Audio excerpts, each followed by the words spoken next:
Hello, thanks for joining us today. This is the panel Crossing Borders, Writing Across Culture and Difference. So before we start, I just wanted to mention that you can include questions in the little box on your Q&A button if there's anything you'd like to ask any of the authors. So I will kick it off by introducing everybody. First up, we have Gunn Brooke. She lives in the countryside of Sweden with her 2 dogs in a red wooden house stemming from the late 1800s. An early retired Nicky nurse, she loves writing romance and science fiction. Body of work today consists of 25 novels and short stories in different anthologies, and she's currently editing her 26th book and writing her 27th. Thank you for coming along today. Thank you for having me here. Next up, we have Nathan Burgoine. He is an Aurora and Lambda Literary nominated tall queer man who usually writes shorter queer fictions. His short stories, novels, novellas, and collections all tend to add a dash of found family, something psychic or maybe magic, and likely a geek or two. He lives in Ottawa, Canada with his husband Dan and their rescued husky Max, and you can find him at www.nathanburgoine.com. And next up we have Carrie Hunter. She lives in the northwest of England with her wife, their cat, and a field full of sheep. She's been a paramedic for 18 years and dreamed up stories in her spare time. She has 8 novels under her belt, including the Dark Peak crime series, and she's currently working hard on her 9th novel. Justine Saracen is one of Bold Stroke's old hands, who's been putting out lesbian historical novels for over a decade. She's written about the Egyptians, the crucifixion, the Crusades, Michelangelo's Rome, Venice, and the Inquisition. But her last half dozen have been about World War II. Hitler's stormtroopers, Stalin's Red Army, the RAF, the French Resistance, female Soviet pilots, and lesbians, because you can make both love and war. Her latest is To Sleep with Reindeer. It's a war resistance in the Norwegian tundra, living with reindeer and fighting Nazis, and passion under the Northern Lights. What's not to love? David Swatling was a 2015 Lambda Literary Award finalist for his debut psychological thriller Calvin's Head. He grew up in upstate New York, studied theatre and escaped to Amsterdam in 1985. He produced an arts and culture programmes for Radio Netherlands, co-hosted a weekly Amsterdam LGBTQ radio show, and is a 3-time winner of National Lesbian and Gay Journalist Association Awards. So thanks everybody for coming. First up, I'm going to ask a couple of questions which I'll put to everybody in turn. Then I've got some more specific questions for each of you. And like I said before, if anybody watching has any questions they want to ask the authors, just put them in the Q&A box and I'll ask those at the end. So I guess the first question, obviously our topic is crossing borders, writing across culture and difference. So the first question for everybody would be, do you purposely set out to write about other cultures or write characters who are diverse, or does it just happen for you? If we go to Gunn first. My character is a blend of people that I meet in life, and so yes is the short answer, I suppose. Since working as a nurse before, and also meeting all kinds of people, and also the fact that Sweden welcomes quite a few refugees, immigrants, over a long period of years.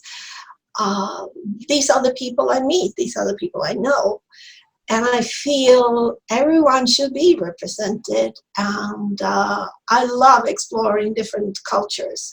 And when it comes to disabilities and inequality, I've lived through that myself, having had MS for 40 years, and being a woman, it can be enough to experience inequality. I'm 60 years old, so I've seen a lot of span over the years. So yes, it's definitely deliberate, but it has to fit in with the story. It should never be lecturing. It should enhance the story. And if it brings a little thought to someone who, since you bring it as entertainment rather than a lecture, then I'm all for that. So yes. All right, lovely, thank you. And Nathan, what about you? I think what I'm always trying to do the most, even when I'm writing about things that are psychic or magic or whatever, is just represent the world the way it is. So of course I'm going to include diversity, because again, we're not all one little checkbox and that's all it is. But at the same time, I'm also very careful. I don't ever want to try to tell a story that is not mine to tell. So I include the diversity in the world around me, and I'm always going to do that. But I'm always very careful when I'm speaking sort of outside my lane to make sure that I'm not putting or not trying to tell a story that isn't my own. So I guess most of my efforts will be about boosting diverse authors who are writing from their lived experiences. But at the same time, absolutely, when I am writing, I try to include the world the way it is, which means diverse characters. I mean, I live in a very liberal city. I'm the nation's capital in Canada. So, when I walk around, there's a lot of diversity just immediately on display. So if I was to write a story and every character is named Smith or Jones or Baker, like that's not real. No, I suppose it's sort of trying to juggle that and like you say, not tell someone else's story, but also reflect how things are as well. It can be a bit of so Cari, what about you? Where are you? There you are. You've moved. Similar to Nathan, really, in that I kind of reflect the community that I set my books in, particularly with the Dark Peak books, which were set in Sheffield. I work as a paramedic in an area that's very similar to Sheffield, multicultural, very diverse, range from sort of people living below the poverty level to people living, up in the hills in their nice cottages with plenty of money. So I think it'd be disingenuous to set a story or a series in an area that has a massive sort of like variety in terms of its population and not reflect it. And plus, I mean, the day job helps because I'm in a privileged position where I can get to walk into other people's houses. I get to go into mosques that you don't really get an opportunity to do that as a white woman, especially. So you get an insight into how other people live, and you can just feed that into your books. And you don't need to sort of embellish because the research has been done for me. Really, it's a very useful sort of job to have for the sort of books that I write. I mean, I include a sort of like multi-ethnic cast without making a big deal of it. Really, they're just there. I don't describe them any differently, or don't sort of like focus on them any differently than I do other white characters in my books. They're just there. Yeah. Okay, thank you. And Justine? Well, I write historical novels, and the history of the world is longer and older outside of the United States. And so I write about events in Europe and occasionally the Middle East. And I've also, like most of you, I've traveled a lot, and I found that I have much more in common with teachers and scientists and intellectuals and politically active people in many other countries than I have with Middle Americans. So they interest me more, and they become the subject of my novels. Also, I like things that look different. I mean, I'm wearing, I don't know, I don't see myself on screen, but I'm wearing a costume. So I like settings that are colorful and different from what I have around me. Although I also live in Europe now, so that I've crossed the border myself into another culture. And what about you? Last but not least, David. Well, I like to cross borders myself. And I moved from New York to Amsterdam 35 years ago now, and I like moving around a bit. And so consequently, things I write, which have a lot to do with me and my outlook, also have different places involved in them. So I don't think about the diversity of the characters so much in terms of like, oh, there should be this or there should be this. I mean, if I really play to the story. I have a character that's on a journey, and we follow them, and I see who they meet. I mean, if the character crosses borders, that's fine too. But I like it to be in a place that I know or that I have some familiarity with, because it makes it a lot easier to be more detailed and more clear about the differences between where someone is. And also, I like the idea of being an outsider in a place that they're not familiar with. Lovely. Thank you. So then I guess off the back of that, my next question would be, what is it that interests you about different cultures, and why do you think, and diversity, and why do you think it's important to tell these stories? I guess if we go to Gunn again. I find any juxtaposition really, whether it's between two individuals, two people, or two countries, or two made-up worlds in space, since I write science fiction. It's the juxtaposition and the dynamic that can happen when people are getting to know each other, and they usually end up finding more similarities between them than differences, or at least if they allow themselves to do so. And I find that mesmerizing to write, people finding each other, no matter what kind of border that stands between them to begin with. So, yeah. Thank you. Nathan? I think I feel it almost as a responsibility. So I talk a lot about how queer heritage isn't inherited, right? Like, we don't generally have queer parents telling us about what our queer grandparents went through and so on, right? So we're just randomly born into families. So our only connection to each other comes from when either we A, find each other, or B, when we first read about each other or see each other on screens. So I don't know about, like, I feel like as a queer author especially, I feel a lot of pressure or a lot of responsibility, I guess, when I'm writing characters, to make sure that if this happens to be the first time a reader has seen themselves, that it's not a horrible experience, or that it's not a traumatic experience. So for me, part of the writing, I mean, you know, we all did it, right? We all read our first queer book and the gay guy gets shot, or the lesbian turns out, you know, this happened over and over and over again in fiction. So I feel that responsibility level of making sure that if I'm writing anywhere outside my lane, especially, that I'm doing so in a way that if someone was to bump into it, they're going to see themselves rather than get kicked out of the narrative. Okay, thank you. And Cari? I think I'm just dead nosy. I love getting people on the back of my ambulance and just asking them things. And I had a conversation with a Pakistani woman the other week when we were taking her baby. We were transferring it down to one of the Manchester hospitals, and she was quite a Western Pakistani lady who had married a very traditional Pakistani man through a sort of an arranged marriage. And we had such a good chat for the last 25 minutes that her kid just slept through this journey. And she was amazing to talk to. It was just so fascinating. And I think, like I say, you know, I was chatting to a Jewish man the other week. I was asking him something about what I'd read in his Jewish Telegraph while he'd been on the toilet before we left his house. And, you know, he was like, I asked him what the word davening meant, and he was like, where have you read that?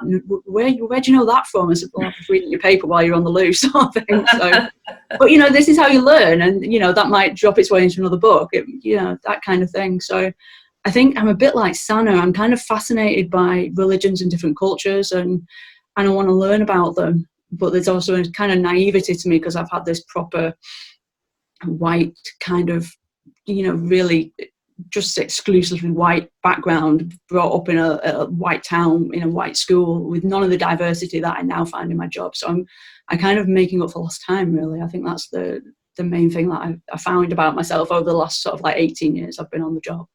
That I've still got, you know, loads of learning to do. Okay, thank you. And Justine? I find, this may be a bit dangerous to say, but I find Americans are more ignorant of the rest of the world than the rest of the world is ignorant of itself. That is to say, I'm appalled at how little Americans, especially of my generation, well, it's even worse for the younger ones, know about European history, African history, Soviet history, Asian history. It seems to me that Americans don't know about the major events that up to the 21st century. So I feel it's sort of a pedagogical imperative for me to write about those other places and those other events. So I go there, and I must say I have very little interest in writing about the romantic agonies of gays and lesbians in America. I want to write about the rest of the world. Okay, thank you. And David? Well, I'm kind of like Cari. I think I wouldn't call it nosy, but I'm curious. I've always been curious, and I'm curious about as a wide range of things. I remember, I don't know, for some reason I was thinking, when I was really little, I don't know, I can't remember what age exactly, but I learned how to spell Yugoslavia because I had looked up Yugoslavia, and I learned how to spell it. And everyone was like really amazed. Why do you want to spell Yugoslavia? And I was really entranced by this idea of this place called Yugoslavia. And so, and I think when I moved to Amsterdam, actually, and then got this job at Radio Netherlands, it turned out to be an ideal job for me. Forget about all my acting past, because I got to like explore all kinds of different places and cultures and cultural things, and you know, and then as I started writing, I started incorporating some of those things that I found most interesting into the writing itself. I mean, you know, the whole idea of Van Gogh and his journey I use in Calvin's Head because I'd made several programs about Van Gogh, and I studied Van Gogh, and that was because I came to Amsterdam, and I just like sharing really interesting things about interesting places and people and culture and that kind of stuff. So, and I think it comes from my own innate curiosity. Okay, thank you. So what I was going to do next is I have some questions sort of, for individuals. So I will work my way round. I think probably I'll do like one question and then move to the next person and then come back around again. So I'm picking on Gunn as the one that starts all the time, but I'm going to do it again. So my first question for you. You have Lunar Eclipse out now and the upcoming Renegades War. Can you just tell us a little bit about those? Oh, I'd love to. Lunar Eclipse takes place in space to begin with, where a slave girl manages to escape in an escape pod, which crashes onto a planet where she lives alone for 4 years, sort of starting to feel free. And then, of course, these people arrive in a spaceship, and they mean to plunder the planet for its natural resources. And the ship's captain, it's all about the bottom line, you know, making money from these people that she's shipped to this place. But when she gets to know Moon, who is the girl, former slave girl, she starts to see things from her side, from her love of this planet. And they start working together because they realize that it's not going to only be dangerous to the planet, but the entire sector if something happens. They also happen to have an attraction and end up, well, they fall in love along the way, obviously. So, so that's a Lunar Eclipse. And it's different for me because it's a standalone sci-fi and with a little bit of fantasy woven in. That's new for me. So it was a lot of fun writing it. And then Renegades War is another first for me because it takes place in our world, but it's 2 made-up countries, and it takes sort of place in the 70s. No high-tech stuff at all. And it's about a girl who is a freedom fighter. She lives in a totalitarian dictatorship, and the next door neighbor country is a thriving democracy, and she helps people across the border at great risk to herself and her ragtag band of freedom fighters. And then they come across a woman who is severely beaten up, and when she comes to, she's lost her memory. Eventually she becomes a part of the freedom fighters, but then she gets her memory back, and then everything is upended, and they can be dangerous for everybody, and you don't know how that's going to end. And they, of course, too, have to complicate things on attraction, naturally. So that's what they are about. Also, juxtapositions, as we talked about before, obviously. Lovely. So yeah. Lovely, thank you. They sound good. Thanks. Thank you. And Nathan, I guess the same question to you. Tell us a little bit about your novels, sort of what they're about, and what you like to write. So I'm going to talk about the last two I did because I'm not writing right now. I blew some tendons in my left arm, so I can't type. But my most recent one was Fo Ho Ho, a holiday novella. So I realized it's sweltering out and we're all trapped indoors. But if you like some Christmas, that was about found family and not so accepting biological families versus found families, and the support we all need, and how, especially for queer people, you know, the holidays aren't necessarily a positive. And I don't see that reflected very often, especially in romance, where it's the happy ever after genre. So generally things are wrapped up in a ribbon by the end. So I wanted to explore a relationship where his family isn't great, and by the end of the book, they're still not great. But he's found something, and he's realized that his found family is the family he actually needs and wants. So that was Fo Ho Ho. And before that, I did a YA novel, which was terrifying. As you can see, I am not a young adult. So I wrote Exit Plans for Teenage Freaks. And that was very much about writing the kind of YA novel I really wish I had been able to read when I was young, which was an adventure story with a gay kid. So the queerness isn't really a complicating factor at any point. But he's a young gay kid. He's a total nerd. I had to really dig deep to write this character, I'm telling you. And he works on checklists, and he has his bullet journal. He has his whole life mapped, and then he randomly starts teleporting. So he suddenly has this thing that he cannot control, and that's the story, is him trying to figure out what the heck is going on as he bounces around from one door to another. Anytime he goes through a door, he sometimes teleports to some other random door. And so yeah, that's Exit Plans for Teenage Freaks. Sounds good. Sounds really good. And Cari, tell us a bit about your novels, please. I've got 8. I think I've done 8 now, haven't I? 8, Yeah. I think it is. Yeah. I started with Snowbound, which was the small kind of village in England.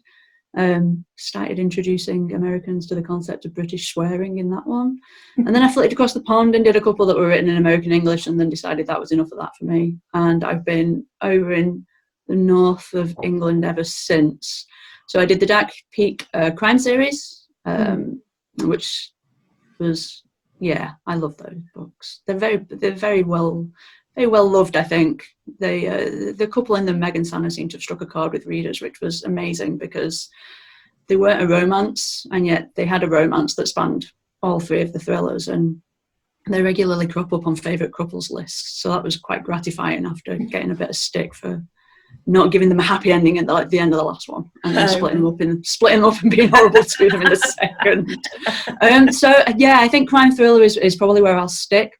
I did Alias, which was set in Snowdonia, so the Welsh Mountains, which is, we actually discovered the Welsh Mountains after setting it there. I kind of stuck a pin in a map, and we went there before the book was written, or while I was writing the book, to just have a look around, and fell in love with the place completely. It's gorgeous. And then Breathe, which was a kind of lighter, well, I tried to make it a kind of lighter romance, and then I ended up killing somebody and maiming somebody, so it never really works out for me. So they're always going to, even if I try and write a romance, it's always going to have some kind of a thriller element to it. So I think I'm just going to stick to that, I think. So yeah, that's my kind of work in a nutshell. Usually all set around here, all written in very, very British English. Kind of need a bit of a lexicon with them, or a glossary at least, which you can find on my blog, which I don't have the URL. I'm rubbish and completely unprepared. But yeah, if you need anything translating, just go to my blog. I'll bear that in mind. And Justine, I know you've got an upcoming novel to I've written, the last 5 novels have been about World War II, because that is the area in which I find, well, I'm interested in it myself because I've lived in Germany and I speak German, and I live now in Belgium, and I meet people whose parents and grandparents were in the resistance. So the last 5 novels I've written have been about the war from different perspectives, from being inside of Germany, the French and Belgian resistance. I wrote 2 about the Soviet Army, Soviet female pilots and Soviet female snipers. And the last one, To Sleep with Reindeer, is about the Norwegian resistance. And it deals with actual events. I use a real historical event, often one that we know about but don't know a lot about. Or we think we know about it, but we don't know a lot about it. And then I retell it in details. I fictionalize it somewhat. And of course, I put lesbians in it because lesbians were there. Yeah. So I tell the story, and I also tell it from their perspective, their POV, as they are involved in it. And the one I've just finished, which will come out in October, is about the attempt by the British to shut down the research that was going on in Norway for heavy water, which the Nazis were going to use for an atomic bomb. It involved 3 events. One was a total disaster, one was a moderate disaster, and one was successful. And I retell all of them together, and I involve my 2 women. One is an English woman, and one is a woman living among those Laplandish, although they call themselves Sami. So that is the reason for my Sami costume. I see. Yeah. Nice tied in. So it's a cross-cultural in the context of the novel itself. This British woman has to become acclimated to living in snow, lots of snow, humongous amounts of snow with the Sami, while both of them are fleeing the Nazis. Lovely. Thank you. They sound really interesting. Very good book. David, your book is. I've got a question for you, but that'll come later. But yeah, tell us about yours. My one and only Calvin's Head, which starts out with a youngish 30-plus-year-old guy, Jason Decker, homeless, living out of his Jeep in Amsterdam with his dog. And how he got there, 10 years of living in Amsterdam was actually quite kind to him. He went there to study, he met an artist, fell in love, and now he's lost all of that and is in deep weeds, literally, when Calvin sort of sniffs out a murder victim in the park one morning, and Jason recognizes him and thinks, I'm not going to tell the police, I'm going to move into his house. As you do. Homeless, as you are. And things take off from there. It came out of an incident in 1995 when I was homeless, living in my Jeep in Amsterdam with my golden retriever, Calvin. And we did run across a crime scene.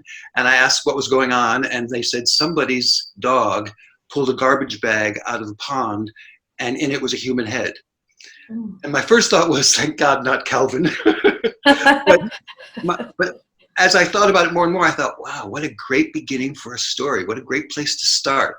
So I just made up a bunch of details about Jason's life to make him a lot more interesting than mine, and went from there.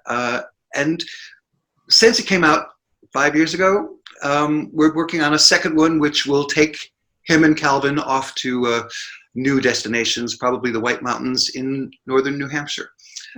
Or a different kind of story altogether. Well, I look forward to that, definitely.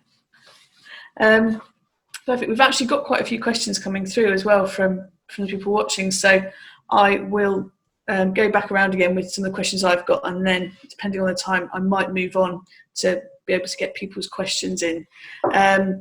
So if we just go back to Gunn, your latest 2 books, they're set in other worlds, but they do deal with very earthly current issues like freedom and the environment. Are the parallels intentional on your part? Well, they're both passions of mine, you could say. I feel like most sane people do, that our environment is in great jeopardy, our climate, with the climate change. We're very proud of our Greta from Sweden, Greta Thunberg. And I've incorporated it in several books, because like with all the other bigger issues, it still has to be about the characters in the book and the story, because if you don't care about the characters, you won't care if they're suffocating because someone is, you know, cutting down the rainforest somewhere, if you don't care about the characters. So it is quite deliberate sometimes, but where it fits. And I feel like I'm really not trying to teach anyone anything, but I do also feel like I myself have been, you know, become aware of certain things that has started to matter to me when I've been given it in a entertaining format. It has been the little seed that had made me want to know more. And so if I could just have that happen with one person, it would be great. And if it doesn't happen, then, well, at least I tried. But yes, it's definitely something that I'm mindful of when I write. And if it sort of adds to the story, absolutely, yes. Lovely, thank you. And Nathan, most of your books are set in Canada, but they deal with how attitudes differ towards LGBT plus people from province to province, and how they aren't necessarily happy endings for people when they come out to their family. Why do you think that it's still important to tell these stories and write about these topics? I think what I was trying to do was, again, I read a lot of romance novellas, and in romance, there's the happy ever after requirement. That's like the contract you get into with your readers. But I was noticing, especially with queer characters, not necessarily written by queer authors, that the happy ever after always included a reconciliation with family members who were abusive, basically. Like when you kick a kid out, that's abuse. That's not just a disagreement, right? So my lived experience is that there are family members with whom we don't want reconciliation, that we don't ever want to see again. And that is the happy ending. Getting away from these people is the happy ending. Getting away, like finding people who do care about us and building these families, that's the happy ending. So that's what I'm trying to do. And what I'm very purposefully trying to do is sort of to undo some of those, well, you know, that narrative of family is everything, or, you know, well, you only have the one mother. Well, if it's a crap mother, you know, like that's a crap mother. Like that's, you know, so that's what I was going for with that. And with Canada, so Canada has this large problem to the south that makes Canada look much better than it is. So that's another thing I try to do quite consciously. Like, okay, we don't have the Republicans, but we have the United Conservative Party in Alberta, and they are basically Canada's conservatives, Canada's Republicans. Like, so I think Canada gets this falsely positive representation because, well, at least it's not like their neighbors to the south. And we are in many, many ways. Like our missing and murdered Indigenous women, it's like Canada is a disaster when it comes to race relations, violence, our police. So when you're seeing all these protests happening and you see people saying things like, well, I'm glad I'm in Canada, I'm like, ooh, it's no different here. It's just politer. And so I like to try to focus that a little bit and just sort of pop a few of the Canada's great bubbles, because I love my country, don't get me wrong, but it's not great in that way. Yeah, I have to say that surprises me, because yeah, you're right, you do hear about how great Canada is. Yeah, I don't. That's shocking, actually. Thank you for enlightening us. And David, so in your novel Calvin's Head, Atsam almost seems like a character in itself. Do you think this is important in how you tell a story that deals with different cultures and different places? Well, for me, place is really important. I mean, in any story, I'm not really fond of stories that could be set anywhere or could take place anywhere, because I think that there's something about I interact so much with the place where I am, and I try to incorporate as much of the place in, and I find that I think maybe that's the reason it seems like it's a character. The place in some ways dictates the direction the story takes. I'm just going to have an example. I mean, I didn't mention about Calvin's Head, which I probably should. It's been a long time since I've had to talk about my book. There is a killer involved, a very serious, a very demented killer. And anyway, through circumstances which I'm not going to explain entirely, the killer and the protagonist, Jason Decker, end up together in the south of France. Now, I'd never been to the south of France, but there was a reason I chose Arles. It was because of my Van Gogh connection. Once I started looking at the place, I was like, oh, there's this ancient Colosseum type structure there where they still have bullfights to this day. Oh, well, that would be, let's make him interested in bullfighting, and let's take them to the bullfighting, take them to a bullfight. And something happened there that impacted the end of the novel completely in ways that I had no idea. And that had much to do with the place and exploring the place. And I think those kinds of details, you know, if you're just sticking inside the character's head and just, I don't know, it's not quite enough for me. I mean, I think interacting with the location and finding out the interesting details about the location, yeah, we're impacted by where we are. I mean, whether Nathan talking about Canada and I can certainly talk about his neighbors to the south, but being in Amsterdam, there are certain interesting things that have changed the way I view the world, and that's why I think I like place so much. I mean, and also the next story, the one I'm developing, the story wouldn't even exist without it being set in the place that it is. The place actually came before the story, as it were, and the story is coming out of the place. So yeah, it's more than just the characters. The characters are important. You have to want to follow them around, but I think where you follow them to should be just as interesting. Yeah, agreed. Lovely, thank you very much.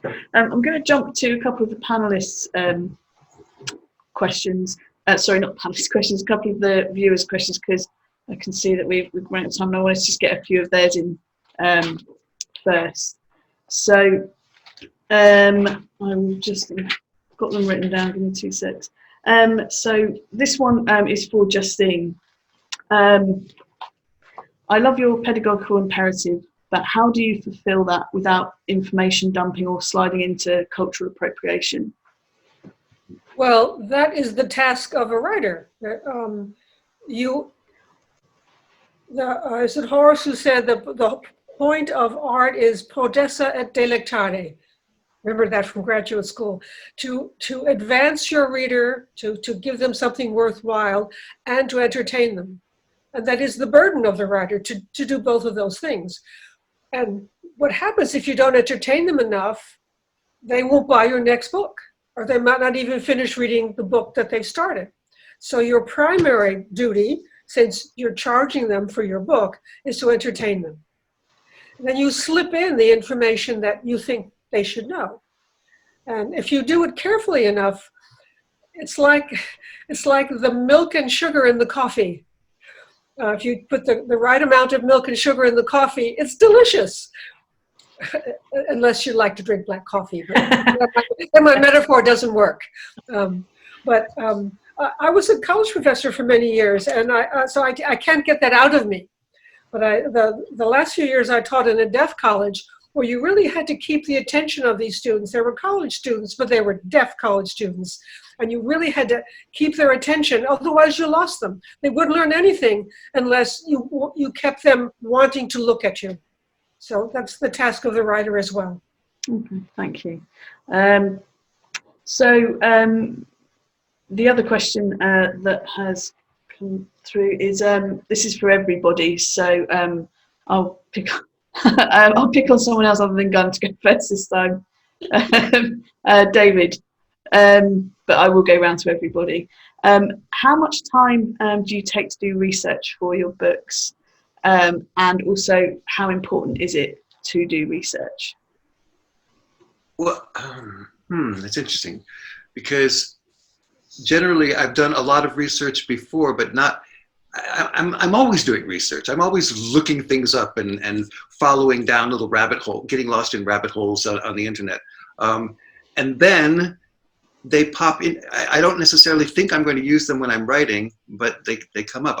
So I start writing the story. If I have to research something while I'm writing, I do, but I think I'm different. I use historical stuff, but unlike Justine, I don't delve into the history first and research and then start writing. The writing happens organically, and when I need to know something, I spend some time. I might spend a time reading a book. In the thing that I'm working on right now, there's a certain thread that takes place during the American Civil War. And I knew a lot about the Civil War, and I had heard some stories from people in northern New Hampshire about ghosts of the Civil War and things like that. But then I knew I wanted a soldier, and I came across a diary of a New Hampshire soldier during the Civil War that was published on the internet. And I can pretty much tell that it's accurate, because there are a couple of little details that not too many people know about.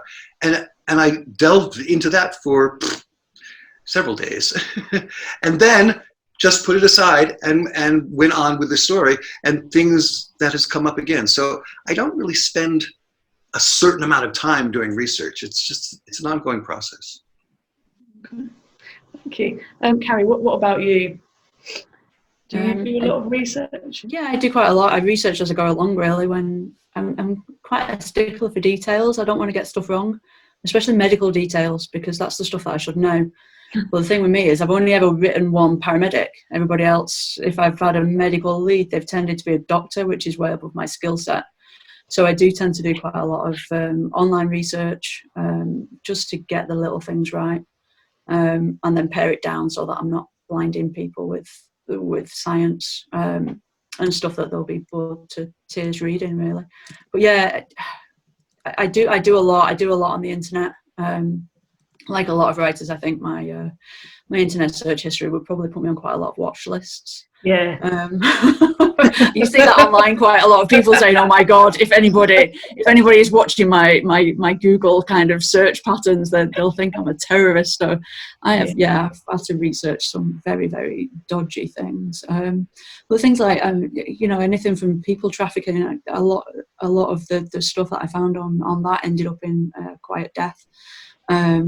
Little facts that you find out. And it just proves that you've shown an interest, basically. It proves that you're not making it up on the fly. Yeah. I think for something, when you're writing a crime and a police procedural, you kind of expected to have that knowledge and to get it right. I've been pulled up on a few things, but that it's mainly the clash between American and British readers. The number of times I have had people say, "Well, Santa would have been fine if she'd just pulled her gun out and shot the..." Yeah, well, we don't carry guns over her. She doesn't carry a gun. I took a lot of dramatic license giving her a taser, because detectives don't have those either. But I gave her Mr. Sparky in book 3 just for the hell of it. But no, we don't carry them. They're not armed. The police aren't armed over here. But yeah, I do my research and then people still have a go. It's like, you know what? I've done my best. Just give it a take. Read around the subject yourself, guys. Lovely. And Gunn, what about you? Well, for my science fiction, I do quite a bit of research, because generally you can say that a lot of very smart people read science fiction, and they definitely know more than me about the science part. So you gotta know, you have to have a base in it at least, even if it's science fiction with the emphasis on fiction. So I can get tangled though, because it's very interesting once you get going. So when writing Supreme Constellations, I delved way into string theory and got totally lost, which I had to harness myself. So, but yes, especially with the sci-fi. And as for the romance, since I made up the town, not to be caught out on streets being in the wrong place and so on, since I write about America, I made up a town. And so I take certain liberties with that, so I don't need to do as much research there. So mainly for the sci-fi. Okay, thank you. Nathan? I think the most research I've ever done into a book, when I was writing exit plans for Teenage Freaks, I'm I'm adjacent to the deaf community. I have loved ones who are deaf, but I am not deaf. So I hired a translator, an interpreter, and I hired 2 sensitivity readers to really go over my draft before I sent it in, even to my editor, to make sure that I hadn't missed some of the nuances. Because the main character's father is deaf and runs a joint interpretation business. So tiny little idiosyncrasies, because ASL is its own language with its own syntax, its own grammar, its own nuance. And my knowledge of it is by no means a complete fluency. So things like that, I don't want to misrepresent. So I ended up hiring, I think, 4 different people by the time I was done to take that last look at it, after I had done as much research as I thought I could manage and understand from an outside point of view. So that was the one thing. And even then, like Carrie said, I've had people say, "There's a typo in your book. One of the characters says true work." I'm like, "No, that's an idiom. That's something that yeah." It's like yeah. Thank you, Justine. Well, for one of my novels, Sarah, Son of God, I took on the honors task. It's set in Venice, so I took on the honors task of going to Venice and subjecting myself to 10 days of living there. The horror of living in Venice. Well, the real tough part, though, was I had to do a lot of research in the libraries. There were multiple libraries, antiquity libraries. And the librarians, bless their hearts, were really nice people, but they didn't speak any of the languages that I spoke. I speak quite a few languages, but they didn't speak any of them. They only spoke Italian. So we struggled along in their very bad French and my moderately bad French to do the research. But for me, that because I set my stories in foreign settings, whenever possible, I go there. It's really important to have the sense of what it looks like, what it smells like, the background noise, the dirt, the social drift. And then, of course, you sit down with a good book and you find out the details of your subject. But location, location, location. Lovely, thank you. And so this question is coming as well for Cari. What are you currently working on? Oh, it's a thriller. Surprise, surprise. It's actually a story that I kind of started how many months ago? A few months ago, when I abandoned another story. I'd been working on something that sort of stopped being fun, so I put it on the back burner, and I'd had this little idea just niggling away at me, so I picked that one up instead. It's a kind of kidnap thriller with a few twists in it. It's fun to work on and I'm enjoying it, and I've got back to that stage where I want to go and write it, which the other one just wasn't doing for me at that point. It's the first time I've ever actually abandoned a book, but I will go back and write. I'll go back and finish it. It just wasn't the one that I wanted to be writing at that point. So I've been working on this one, and is it going to be a romance? I don't know. Yeah, probably, but I don't know. It's not. That's not the story. It really isn't the story. It's not even there in the background. It's I can't tell you too much because I don't want to give everything away. It's one of those, I could tell you, but I'd have to kill you.